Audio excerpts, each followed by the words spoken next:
Hello, everybody. Welcome to SRA 365. I'm, of course, Professor S, and this is this week's lecture. Now, before I get into the actual lecture itself, I want to talk to you about a couple of things. First, well, it's really just one thing about coding questions that are on labs and exams. Most of you are getting it, but there's some of you that seem to struggle with it, and I wanted to kind of address it so that we could reduce that to everybody's getting it. Okay. So the idea is like when I first gave you some coding like questions on the exam or on labs, it looks something kind of like the one on the left. And the idea is it was kind of supposed to kind of have like that coding aspect, but the boxes would go onto the next line, and it would be it's kind of weird. It's kind of hard to it's kind of harder to read. And so what I did was I changed it a little bit so that it would be something that you copy and paste in the text box, and then you just change it so that it matches the correct syntax. It would be code that would work with the given constraints. So here, the before, that's like kind of what it was before. And this is actually referencing the lab that is just now available. But the idea is it's notice the one on the left, there's boxes to fill in. It's kind of hard to see what goes where. The other one, the one on the right, it's just you could just copy and paste those two lines in and it will work. You should be able to copy and paste your answers into R and get it to give you the value that we're looking for. It should be able to do what we're asking for in the question. Okay, so to kind of help with this process, I thought I would give you kind of this example. So this is from the lab that was, I think it was before the exam. And so I want to kind of address like what I wanted you to do in it so then we could all be on the same page, right? So the idea is like it says, create a scatter plot to show the relationship between the number of people impacted, the people, and financial loss, fin loss. Copy and paste the following information into the text box below and replace the blanks below with the missing syntax you would use to generate the plot in R. Awesome, right? So the idea is like these two lines should be something that you should be able to put in R and it should work. Okay? So keep that in mind when we're doing this. So you copy and paste this bit into the text box below, and then what you're going to do is replace the 1, 2, 3, 4, and 5 with the correct syntax. So here I did completing it. So notice that 1 is ggplot. It's not ggplot in brackets, it's ggplot. The idea is like these will work exactly. So make sure you're putting things in quotes that are supposed to be in quotes. If there is parentheses, make sure there are parentheses represented. Again, in order to be on the same page, we're expecting to see this so that it can work correctly. Don't keep things in brackets.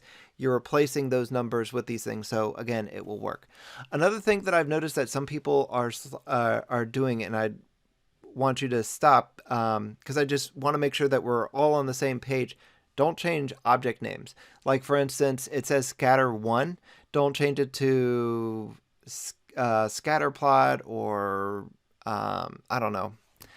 Plot 1 or something like that. If it says to start off with scatter 1, keep it scatter 1. Okay. So I've been very lenient with some of those gradings with these things, but I'm gonna have to start being a little bit more strict because we've been doing this a little bit now. I'm addressing this now, so it should be pretty clear. Okay. And if you have any questions about it, that's totally okay. Just send me a question in Canvas and I will be more than happy to give you some input on it. Okay? That also goes for past labs and the exams. Don't be afraid to ask questions. More than happy to help.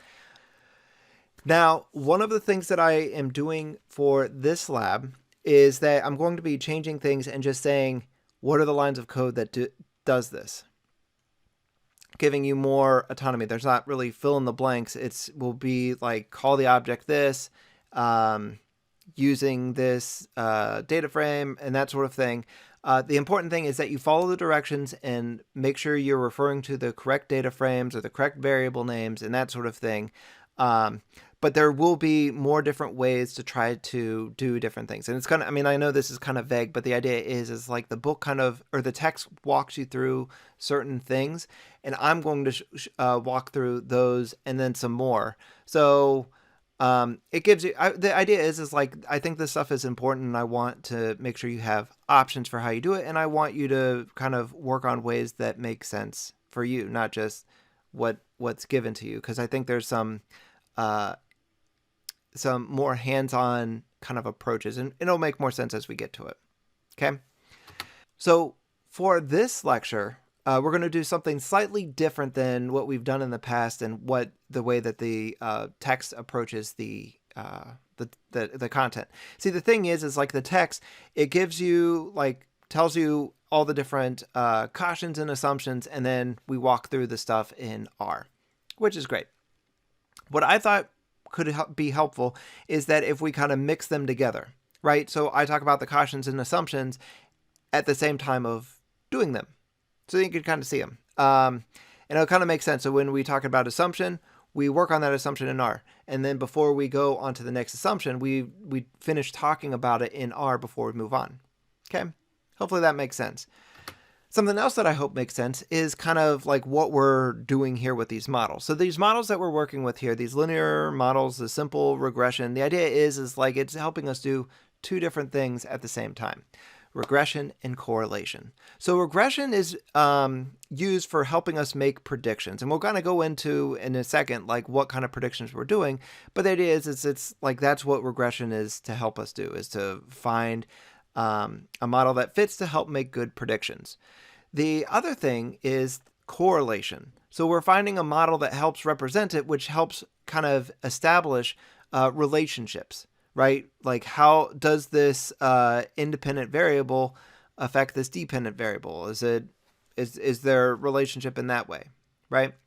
And so when we're doing these linear models, the simple regression, and we do that summary, we're finding out both of those things: how well it's fitting the data, how well it can be used as a predictor, and then also how well, what kind of relationship those two variables have. Okay. Now let's address the cautions first. So first of all, correlation and causation are something that gets confused a lot. First of all, they're not the same thing.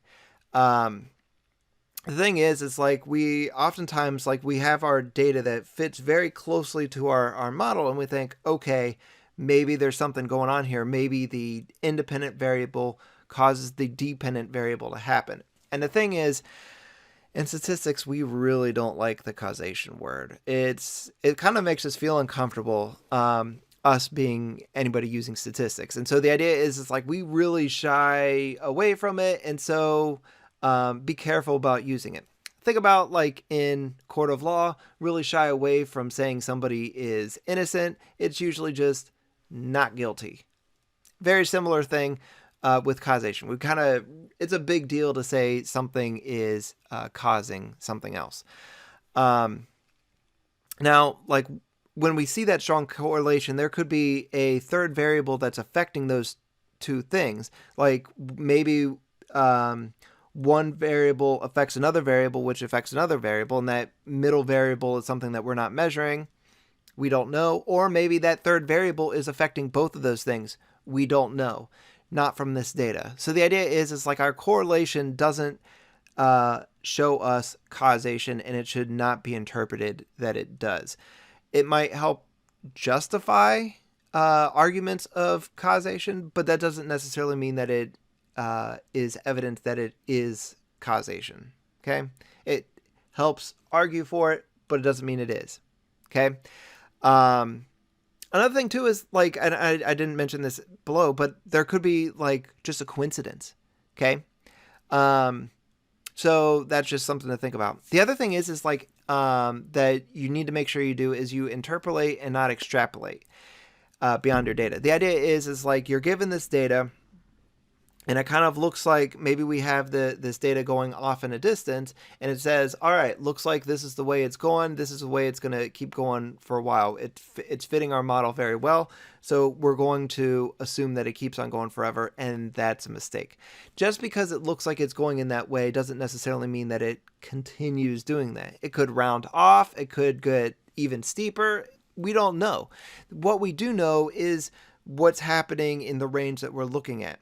So that's what you should be analyzing. So when we're making our predictions, which is totally cool, we got to make sure we stay in the bounds that we're observing, because we don't know what the relationship is outside of those bounds. Okay, think about like if it like I said, it could change past our data, and we don't know because we didn't measure it out there. So make sure you're not making predictions outside of your data. Another thing too is that there's a chance that like our data doesn't look like there's a relationship, and that could be true. Or it could be true that it's outside of the bounds of our relationship. Maybe it's a little bit further in some observation. That's when the real relationship kicks in. We don't know. All we know is like what we have, and that's what we can argue. And so it's good to kind of keep that in mind as we're working. Another thing that can kind of influence these things is outliers, and we'll talk a little bit more about these actually towards the end of the lecture when we're talking about outliers. But anyways, let's talk about assumptions. So assumptions are kind of weird because I think it's kind of confusing at first. So I want to talk about like what we're talking about with assumptions. So first of all, these are a few things that need to be true. So let me give you an example outside of the simple regression and talking about these different assumptions. So for instance, say you're saying you get in your car and you go to a certain spot, right? So there's a few assumptions that are being made in order for this to happen, that you had gas in your car, that you were driving legally, that you had maintained your vehicle well enough that you could drive. Like all these different things are assumptions that needed to be true in order for us to know like that you like did this effectively. Now the kind of to like make an even easier understanding of like what assumptions are and how they work with regression, think about it this way. So when we're doing our scatter plot, which you guys did last week, right? Or our models, I think visually you make a scatter plot. We have our the independent variable is continuous or maybe discrete, and our it's numeric, right? It's an interval or ratio, and same thing with our dependent variable, interval ratio, right? So that's also another assumption, is that when you find when you're giving a model or you're finding a model, you're saying that it's doing that. So remember, we've come across some variables that are numeric that aren't intervals or ratios. Like for instance, the index. Index is on the side. It's definitely numeric. And if we were to try to make a model, a regression model with that, it might be a hard, depending upon what kind of data we're working with, it could be misleading because specifically that variable itself is a categorical variable, right? Other examples are like thinking about states. Like say we are working with states, we could number the states so it's like 1 through 50, and we use that 50 as like somehow being in our scatter plot and our data, but it doesn't really make sense for our model. So even if we're able to come up with a model that says like the p-value says that the model's significant, it doesn't make sense, right? And so that's like kind of violating that assumption that we're using the correct kind of variables. And that's kind of like what we're doing along here, is that when these assumptions are violated, we don't really trust the data. Like even though it says like there's significance, it doesn't really mean anything. Okay? And so the different things that we're going to be looking at are independence of observation, homogeneity of variance, and normality. And we'll kind of talk about each one of these individually. And then, like I said, I'll go into R and I'll walk through how to do these for each one of these assumptions before moving on to the next one. Okay. So first, let's talk about independence of observations. So the idea behind this is that the most important assumption, it's the most important assumption in regression. The idea is like we're looking for relationships between our variables, not in our observations. Okay, so in the columns, we're looking for relationships between those. And we kind of prefer not to have relationships between the actual rows themselves. So between the columns, not the rows. And that's kind of what I'm saying, where while it's perfectly fine to have correlation across the variables, you should not have strong correlations across your observations. Okay. Each row in your data set should represent an observation that is randomly and independently sampled. And when we don't have that, there is issues. Like if we can predict what a value is based upon what the previous value was, or if, like in this case, like what the text talked about, where the different locations of the part of the body that this information was observed kind of creates some inconsistencies. And so we have to just test that the observations are independent of each other. Okay. Kind of like maybe think about it this way. So like, let's say that we're looking at a candidate and we want to know how that's running for office. Okay. Doesn't matter what position they're in, but we like try to take a poll of 20 random people.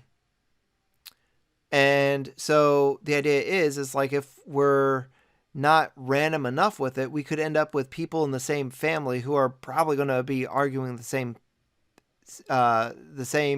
thing because they're all voting for the same person. And so just because they're all kind of in together, they're not random. There's like the observations aren't really independent of each other. Hopefully that makes sense. The idea is like this is a bad thing. Sometimes we could see it, like here in the example. It's like, well, we have the neck observed, the body is observed, the base, whatever that is. The idea is like we have these observations are not consistent, but sometimes we don't know if it's independent, so we need to test it. And so the way that we do that is the Durbin-Watson test. And so I want to go into kind of doing that test now. Let's go into R right now and take a look at it. All right, so before we start working with this assumption, let's kind of get our data all set up. So I'm going to still use the data that like I said, I'm going to show you some other things as we're going along. So I have a different script that I would be using, but I'm going to be using the same data that the text uses. So first I'm going to read the data here, and I come up with my data file that I call bottle data. And then the other thing is like if you look at actually what this data frame looks like, we have like notice this X, which is the index. We have number, part, and then we have manganese and barium that we're going to be looking at. These are the ones that we're going to be exploring the relationship with. So anyways, but I don't want that X one. So what I did was I said, all right, I just want to remove that first variable. And so then now if you look at it here, we have number, part, and then all the other stuff except for that X part. And so that's just with this code right here. And so then now what I want to do is I want to create my model. And I'm going to call this model bottle. Notice that we have the linear model, LM, and we're going to do the MN, which is a variable from our data frame, and BA, which is our variable from our data frame. And so we have that little tilde in between. So it's like MN, the manganese is predicted by barium. I can't speak that well. But anyways, that's our formula here, and we're referring to the bottle data. That's going to be our data frame that we're using. Okay, so we run this, creates our model, and then before we start doing our analysis of it, actually, let's just do model, bottle, just get an idea for what we're looking at here. So it says that barium has a really good p-value. It's like practically perfect, and that sort of thing. And so we're going to take a look at it in just a second. But before we do our analysis of our observations, our independent observations with our Durham-Watson test, we're going to install the car package. Now notice, like when I do this first, I run it, I get an error message, right? It doesn't want to do it. And that's because, remember, we have to have quotes in here. Actually, if I just select it and then do quotes, it does the whole thing. So install it, and then it takes some time to think about it, and it does the process for installing it. And so remember, you want to install things once. You don't need to do it multiple times. I've already done it, but I'm just running through just to show you it. But here it is. It downloaded it and installed it. But now what we have to do is we have to load it. And so once you've installed it, you don't need to install it again. But you do, every time you do a new session, you need to make sure you load it with a library car. Okay, so now we have access to the car package, and now we can use the Durham-Watson test, which is the DWT. So I'm going to run this right here. And here we have our output right down here, and we're going to take a look at that in the slides. All right, so the Durbin-Watson test, I might have mispronounced that before, but the idea is what we're finding here is it does a nice little test for us, and it gives us a lot of information. So first of all, the Durbin-Watson statistic. It's going to be in a range between 0 and 4. We're going to like it best when it's close to 2, but when it's significantly less than 1 and significantly more than 3, that's when we have a problem. See, the thing is like we also have, this is a test statistic that we can, we have a p-value for. And so when we have a p-value, that means we have a null hypothesis, right? So that we can either accept or reject. Or not accept or reject. We could either reject or not reject, right? And so the null hypothesis for the Durbin-Watson test is that the observations are uncorrelated. The alternative hypothesis is that the observations are correlated, right? So the idea is like if we're wanting to assume that the observations are independent, we're kind of hoping that the p-value is greater than 0.5. Okay, when it's greater than 0.5, we can kind of trust the results more. But when it's not, then it does things to our data.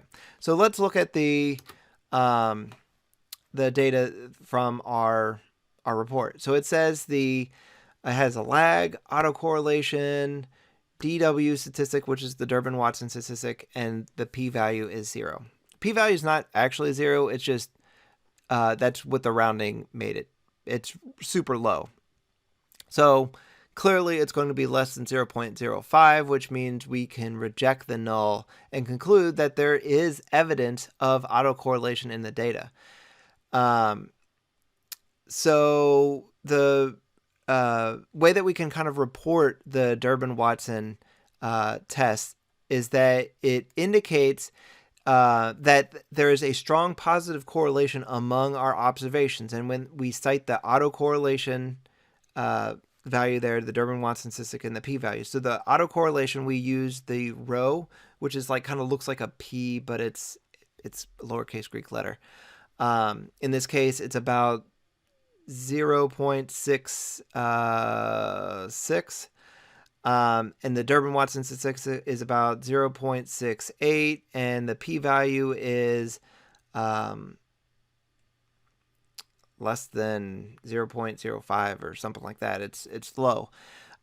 Therefore, it's not safe to assume that our observations are independent of each other, and we should not be running or interpreting regression model for this data.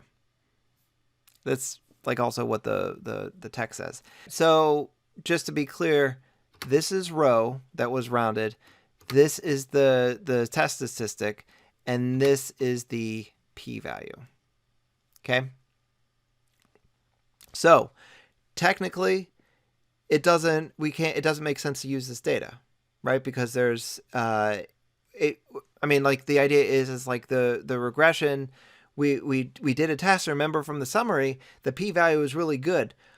But the thing is like we can't trust that p-value because the observations weren't independent enough from each other. So we don't like that statistic. See, the thing is that it doesn't, like, the independence of the observations doesn't really affect the variables so well as it affects the errors that that kind of help determine those calculations for the p-value.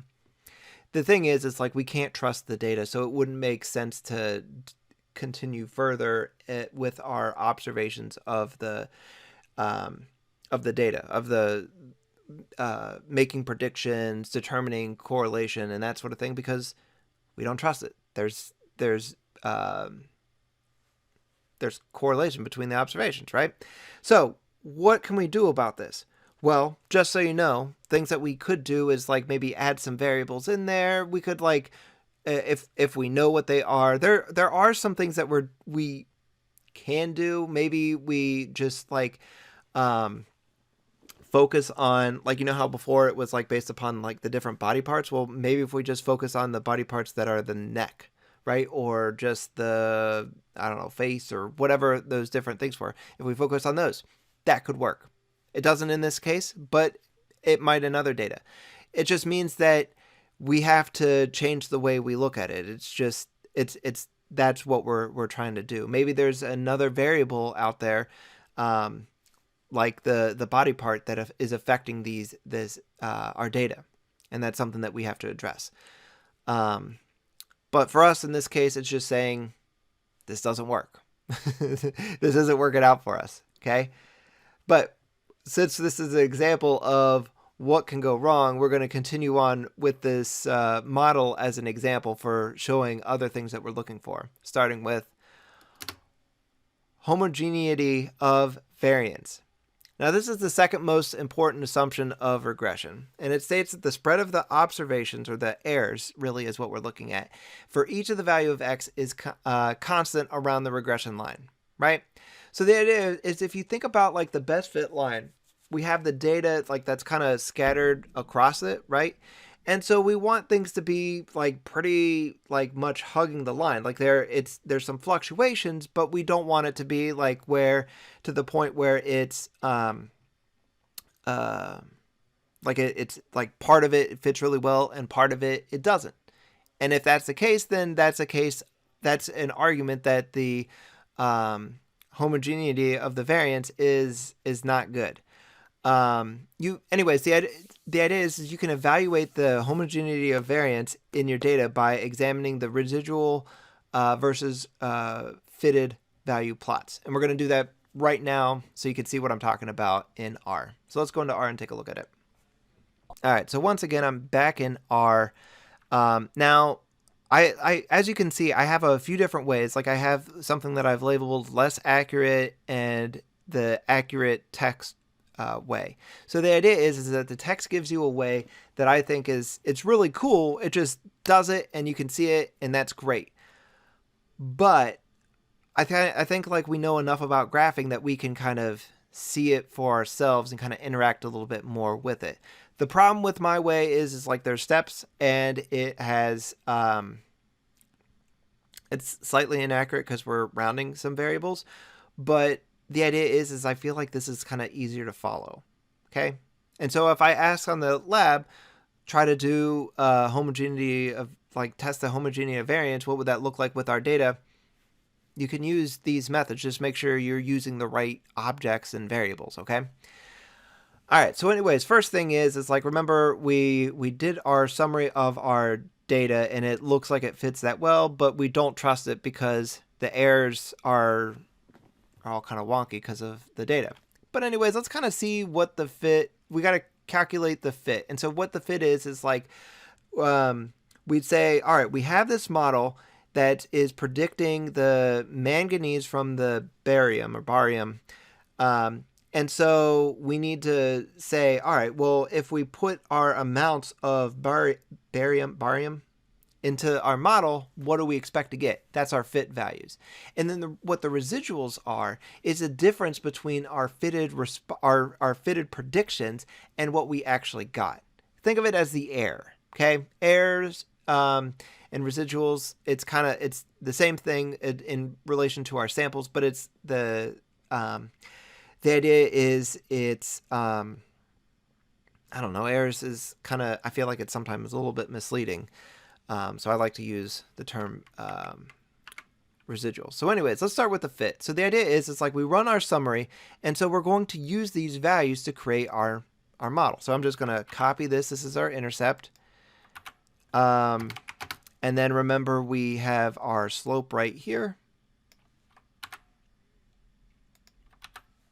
And then what we're going to do is we're going to multiply it by each of the barium values to that slope, add it to the intercept, and it's going to be stored in this vector that is the fit. So we need to refer to each one of these things that we do, bottle data, and we refer to the BA. Okay. And so this calculates our fit. And so notice that it is a vector that has all of our different values in it. Great. Now we got to do the residuals. So for finding the residuals, what we're doing is we're finding the difference between the manganese versus the fitted. So what we actually observed minus what we thought should happen. So we do bottle data, our predictor, which is the MN, minus the fit value. There we go.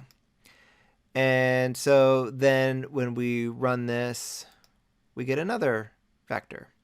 And they're both, like the fit and the residuals, they're both tied to each other, and that's great. But the thing is, it's like we can't just put in vectors into ggplot to make our graphs.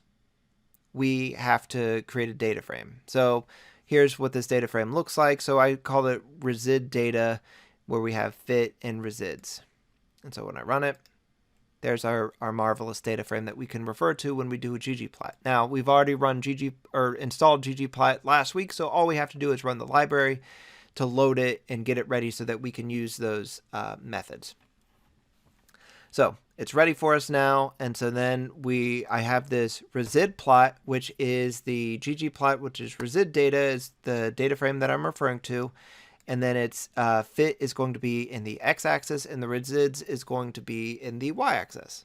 Okay, so and then I'm going to plot the points, and then here I have a here we'll just do this part right here. So here is our scatter plot, and it's notice that the x-axis is the fit. That's was our different predictions, and the residuals is kind of giving us our difference. And so the idea is like we kind of want this to be all over the place, is really always what we're kind of looking for.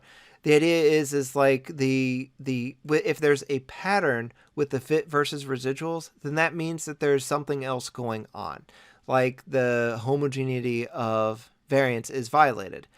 Now, granted, this is pretty random, and the way that when we do these graphs, we're looking for definite shapes. Maybe you see some shape where it kind of maybe you think you see it, where it starts out thin and then it fans out, but it kind of looks like it tapers off right here. So it's kind of okay as far as homogeneity of variance is concerned. But what we're looking for is like it fanning out a lot. But anyways, to kind of help a little further, I also added this part here where it's creates a line for the residuals, so you can kind of see how it kind of looks with it, right? So it kind of shows a little easier about how it's kind of random and all over the place. So that's one way that we could do it, where we calculate the fit in the residuals by hand, and then we graph it ourselves. We got a lot of control in this. But again, we're kind of like messing around with the rounding and things like that. So let me show you what the text says. It's like they have this new function called plot. We put in our model, and then we say which equals 1. Okay, so this is kind of specifying the type of plot that we want from our model, and we're going to be using a different which later. Not like the person with the hat, but the anyways, you can read. So anyways, when we run it, look what happens. We get this. And so this is kind of the red line is kind of trying to show some adjustments and that sort of thing, but you can still see that line right here. That's the dotted line. And it's also very much like kind of all over the place like we had before. Okay. So notice it does the fitted values versus the residuals. So now let's take a look at this in the slides. And so we can talk about a little bit more about this. So once again, here are the different graphs that we came up with. So the second one that we did is to the far left, and the one that we first did was to the far right. It's essentially the same thing. And so like oftentimes, like I said, like what we're looking for is a definite pattern. And so if it's fanning out in one way direction or another, like if it's like all over the place and then it gets specific, or if it starts off specific and goes all the way out, either way, that's like a violation. Let me give you kind of an example. So like this is kind of more along the lines of where it's kind of fanning out. So notice it starts kind of specific.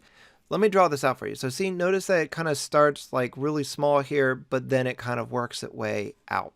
And that's like that fanning thing that I talked to you about. It doesn't like, I mean, like, again, here you can kind of see maybe it kind of goes out a little bit and then it goes back in. Since it kind of goes back in, it's kind of not enough to really argue that it's a violation of the homogeneity of variance. But so since it's not like blatant, we don't say that it is. Okay. The hard thing is like with a lot of these things is like there's a lot of subjectivity that goes into it. So we look for the blatant. That's how we're going to determine if it is or if it's not. So if you have to squint and think about it, it's not. Okay. Now the thing is also with this this type of plot, it shows us a bunch of other things too. Like it can help us see like other sort of violations, but the idea is that there's other assumptions that kind of go along with this that we're not really mentioning. But like I said, there's other violations that we can see with this. So like one of them is like this. If we have this like kind of U-shaped, this isn't like really affected. This doesn't really have anything to do with the variances being inconsistent, but this is kind of showing that the model doesn't really fit. Okay. So this is one indicator. Another thing is that the it kind of can show autocorrelation too. So if it's correlation between the values, so if it like has like a sine wave sort of thing, that's also an indicator that this doesn't really fit the data. So so when we're making the assumption that we can use this this regression model, we're assuming that when we compare the fit versus residuals, it's going to be kind of all over the place with it. Now we want like when we're looking at the data with our point, we want it to be as close as possible to be comfortable as possible with our prediction. But like as far like even if it's like super close and comfortable or like super close to the line, when we do these plots, it's going to seem like it's always going to be random if it fits well. Okay. The next thing that we're going to talk about is normality. And this is thinking about the errors, those residuals, and how they are kind of distributed. Okay. This is like kind of the least important of the assumptions, but it's still like kind of something that's important. But anyways, like I said, it states that the spread of the observations and therefore the errors have a bell-shaped curve, normally distributed. Okay, the normal distribution of these errors has a mean of 0, meaning that the positive and negative errors cancel each other out. And there's like a couple different ways that we could do this, and we'll show all three of these ways in R in just a second. But you can evaluate the normality with a QQ plot. We'll talk about what that is in just a second. Or we could do a histogram, or like I said, the Shapiro-Wilk test. Okay, so each one of these we'll explore in R right now. All right, so first thing that we're going to do is that we're going to show a histogram. Remember, the residuals need to be normally distributed, so the histogram should kind of look like a normal curve. We already have the residuals calculated, so we just have to use our data frame that has our residuals. So that's what would I do here. So residuals coming from the residual data frame that we created. And so I run it right here, and there we go. Kind of looks normal. I'd be satisfied with this. It's not like super skewed. It's not skewed in any real direction. It's pretty normally distributed. So this would be okay. Now, the way that the book kind of does it is it uses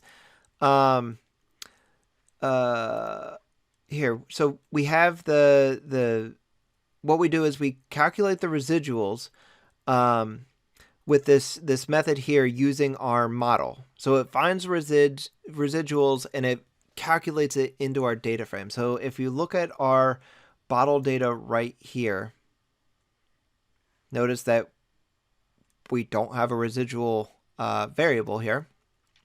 But then notice that we're going to create one here, and we're going to use this resid from the model data, and we run it, and it creates it right here. Okay, so that's the residuals for each of the value. Remember, it's the observed value minus the predicted value. And so then anyway, so we use the ggplot to find the residuals and then make the distribution. There you go. Once again, I mean, it didn't really change that much. So it also still looks like a normal distribution, right? So there we go. Histogram looks good.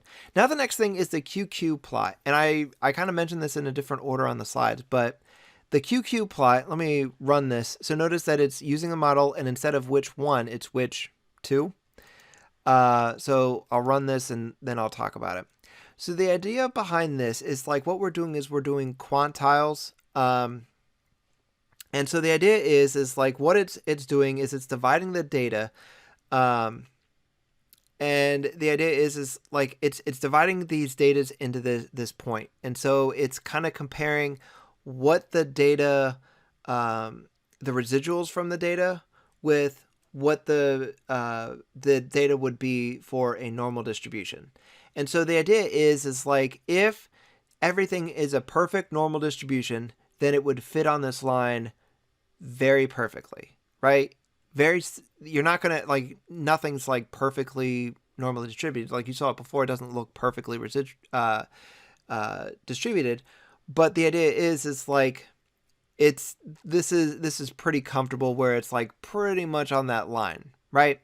Where we start seeing it way different is if it's like really tight down here and then it like goes off like in the like a lot over this way or a lot this way, or it's like it veers off in one direction or something like that. Like this is okay. But like I said, that's kind of a hard time, and it's kind of hard. I don't like to encourage this too much because we haven't really talked about what quantiles are, but it's a division of the data, and even division of the data. You've actually like kind of interacted with these before, so if you think about quartiles, those are a type of quantile because it's a division of the data. It's a quarter of the data, right? And so that's like 1/4, 1/4, 1/4, 1/4. So quantiles, like this is like if we divided the data into its individual parts. That's kind of more along the lines of what we did. So instead of fourths, it's by closer to 120. It's okay.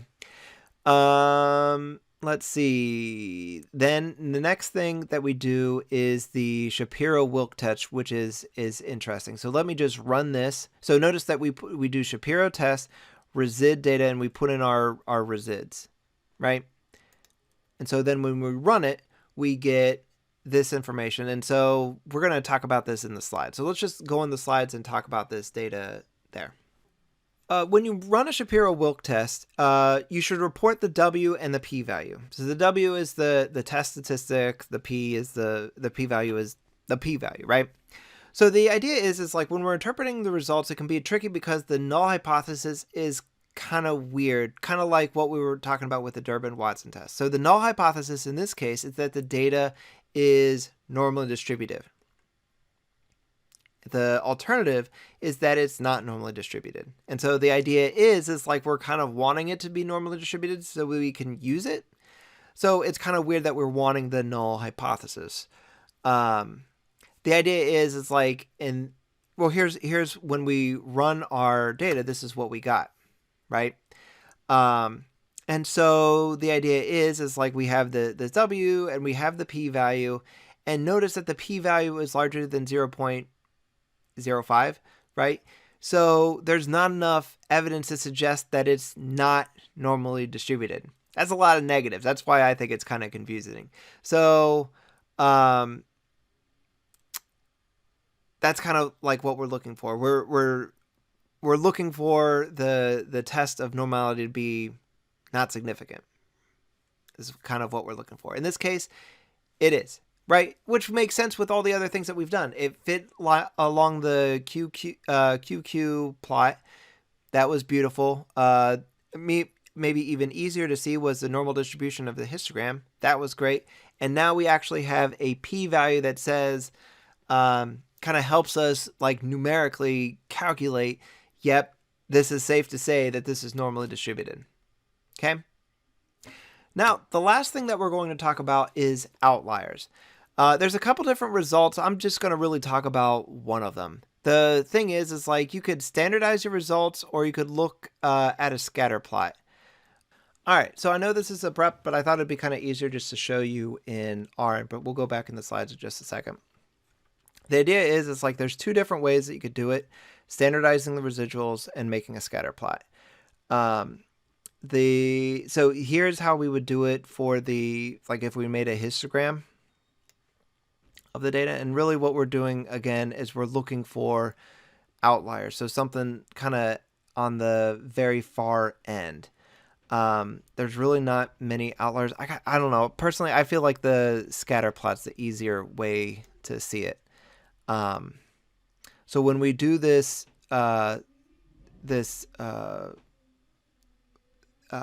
plot, we get this data. So what's going on here? So here's our scatter plot right here. It kind of looks like it's working.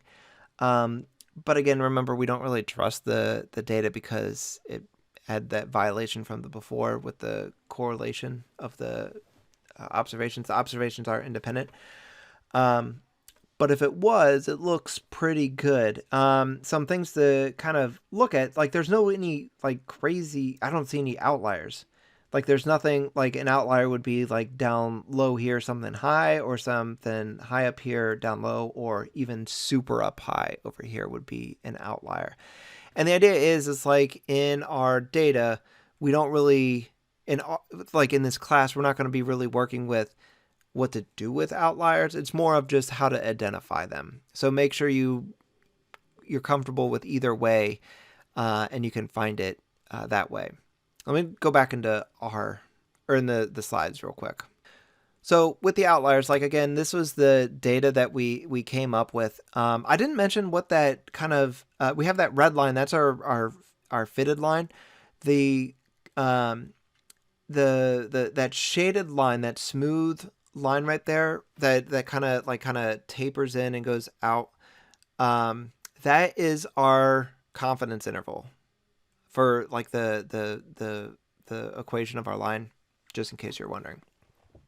But anyways, with outliers, they're important because they could affect the data, like in such a way that it could either make our data show a relationship or destroy a relationship that we have. So here, this was like something that I took from the text, but I used the data in R, and I got this data, or these plots right here.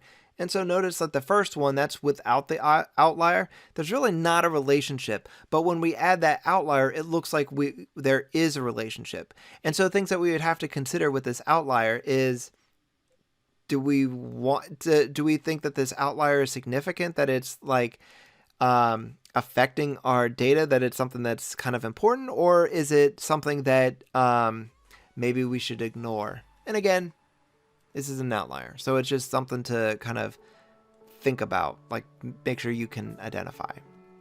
So anyways, I think that is a lot for today. If you have any questions, send them my way in Canvas. Other than that, I think that's good. See y'all later. Bye. Hey everyone, I hope you enjoyed that video. If you did, please press the like button below. It lets me know I'm doing something right. If you have any questions about any of the content, please send a message in Canvas to both me and the rest of the teaching team, and we'll get back to you as soon as possible. If you have any suggestions for how I can make these videos better, please leave in the comments below. Don't forget to roundhouse kick the subscribe button and ring the bell to get notified from when I post the next video. Anyways, I think that's good for this video. I'll see y'all later. Bye.